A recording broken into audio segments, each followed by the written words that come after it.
Kenapa? Ini saya jelaskan Mas Edis. Saya sebenarnya nggak tega mau bilang, tapi ini ada referensinya Mas Edis. Sampai buka di dalam Efesus 2 nomor 6 di tafsiran Matthew Henry. Bukan kata saya ya, bukan kata saya. Kata tafsiran Matthew Henry yang terkemuka dalam kalangan Katolik, Filipi 2 nomor 6. Di sini dinarasikan Mas Edis, seluruh hidup Yesus adalah hidup yang sangat rendah, sangat hina, sangat miskin, dan nista.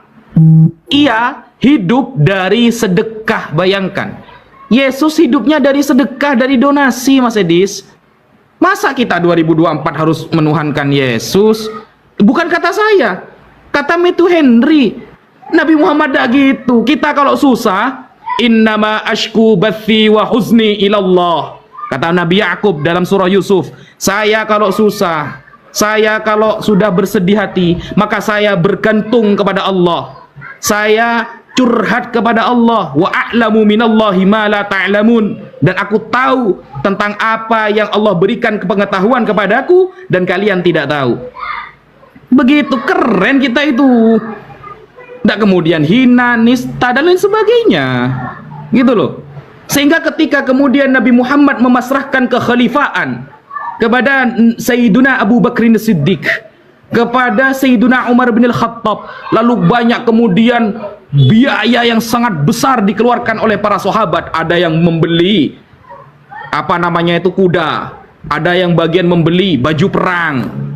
Dan kemudian hidup dari sedekah dari YouTube. Masa 2024 saya harus nyari sedekah lewat YouTube? Keren Nabi Muhammad lah. Makanya ketika sahabat Ubay bin Ka'ab mengatakan, semua doaku aku jadikan salawat kepadamu, maka apa kata Allah? Yukfahammak wa yufarulak. Semua urusanmu akan diselesaikan oleh Allah dan dosa kita akan diampuni oleh Allah. Sekian, terima kasih. Masalah sumber atau dari mana Yesus dan para murid-muridnya mendapatkan dana. Ya, jadi banyak orang memberikan persembahan kepada mereka, tidak pernah dengan iming-iming nanti kalau kamu mau menyembuhkan, kalau kamu mau datang kepada Yesus kamu harus bawa duit. Malah di dalam Al-Quran yang berbuat seperti itu Muhammad. Nih, saya bacakan ayatnya. Surat Mujadalah ayat yang ke-12. Dikatakan di sini begini, wahai orang-orang yang beriman, apabila kamu ingin melakukan pembicaraan rahasia dengan Rasul, maka hendaklah kamu mengeluarkan sedekah sebelum pembicaraan itu. Malah di sini yang mata duitan siapa? Gitu loh. Nah, bahkan dari mana Muhammad itu hidup? Muhammad hidup dari mana? Muhammad hidup dari gonimah. Apa itu gonimah? Gonimah itu rampasan perang. Karena apa? Karena memang mereka itu memang perang, ini perang. Nah, sering beberapa ayat dalam Al-Quran itu memang mengindikasikan bahwa mereka itu berperang. Dan ketika berperang, mereka menjarah harta rampasan yang disebut sebagai ghanimah dan sekian persen untuk Muhammad. Ya, munafik. Nah, laki-laki ini memang munafik nih. Kalau kita lihat ya di YouTube itu banyak penghafal Quran, nggak punya kasur, makan untuk besok pun susah, tolong donasi. Abdul Somad juga ada iklan-iklan di YouTube. Donasikan penghafal Quran, nanti mereka yang menghafal, kalian yang dapat pahala dan lain-lain. Udahlah, nggak usah munafik kamu. Ngomong-ngomong, jasa saya harus cari donasi di YouTube. Lihat itu ustadz-ustadzmu itu, ditahan kayak nama, semua tulis nomor rekening, minta donasi. Ngomong kosong. Hafal, Anda pernah lihat ada ustadz yang bilang Nabi orang kaya karena pernah berkurban dengan 70 ekor onta? Bukan 70, Nabi pernah di musim haji 100 ekor onta. Ya, Nabi dapat harta, tapi apakah Nabi simpan-simpan untuk belikan rumah mewah, untuk belikan mobil mewah, untuk naik bisnis terus? Kan enggak. Enggak. Ya. Nabi SAW hidup sederhana.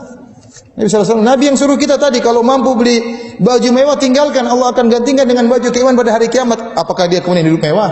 Benar, Nabi terkadang kaya, terkadang miskin, tidak jelas, tidak stabil ekonomi Nabi SAW. Tapi waktu Nabi memiliki harta dari rampasan perang misalnya, karena menang dalam ghanimah misalnya, dalam menang peperangan, itu pun beliau sedekahkan. Beliau tidak menumpuk harta di di rumah. Tidak lewat 3 hari kecuali harta Nabi sudah habis dibagi-bagikan kepada orang yang memerlukan. Ya. Nah, makanya saya katakan kepada kalian, ya, kalau kita mau bicara perbandingan, dari mana Muhammad mendapatkan nafkah? Jelas, dari ghanimah ini. Bahkan Abdul Somad pernah menghitung ghanimahnya itu kalau dihitung berapa ratus miliar itu. 50.000 keping uang emas dapat perang Badar. Sekarang kita rupiahkan. Siap?